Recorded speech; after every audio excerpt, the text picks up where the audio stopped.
পারলেন না। ভোট দিতে পারলেন না কেন? তার ভোট পড়ে গেছে দুর্গাপুর পশ্চিমে। কথা বলবো প্রতিনিধি অর্পণের সঙ্গে। অর্পণ, কি হয়েছে? দেখো, একেবারেই কিন্তু দুর্গাপুরের যে বেড়াচিটি হাই স্কুল রয়েছে 15 নম্বর ওয়ার্ড, সেখানে কিন্তু যে 86 নম্বর বুথ, এক বৃদ্ধা, তিনি কিন্তু এলাকার বাসিন্দা। সকালে যখন তিনি ভোট দান করতে যান তার নিজস্ব ভোট কেন্দ্রে 86 নম্বর বুথে, সেখানে গিয়ে তিনি জানতে পারেন তার ভোট দান হয়ে গেছে, তাকে ফিরিয়ে দেওয়া হয়। এবং তারপরেও কিন্তু তিনি আরো দুবার কিন্তু ভোট দেওয়ার জন্য তিনি যান এবং তাকে ফিরিয়ে দেওয়া হয়।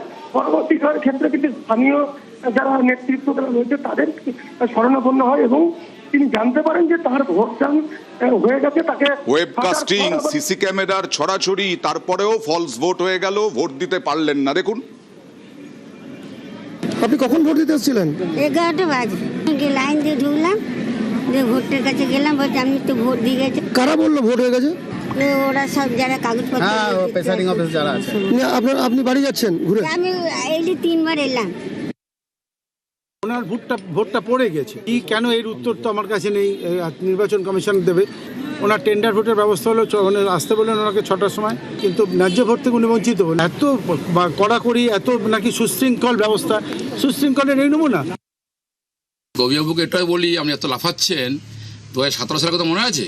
24 সাল আমরা এত ভোটা দিয়েছেন, লোককে সাজিয়ে নিয়ে গেছেন। আর আজকে আমি বলছি কবিবাবু এটা প্ল্যান করে বুঝেছেন হারবেন, তাই লোককে পাঠিয়ে কোনো কায়দা করে বেশ কিছু লোক ফিট করেছিলেন। এটা যদি ভোটার এরকম হয়ে যায়, তাহলে আমার সাজিয়ে বলতে সুবিধা হবে যে এবার ভোটটা করছে বা কিছু ঘটনা ঘটাচ্ছে বা এরকম করছে। তো এটা পরিকল্পনা।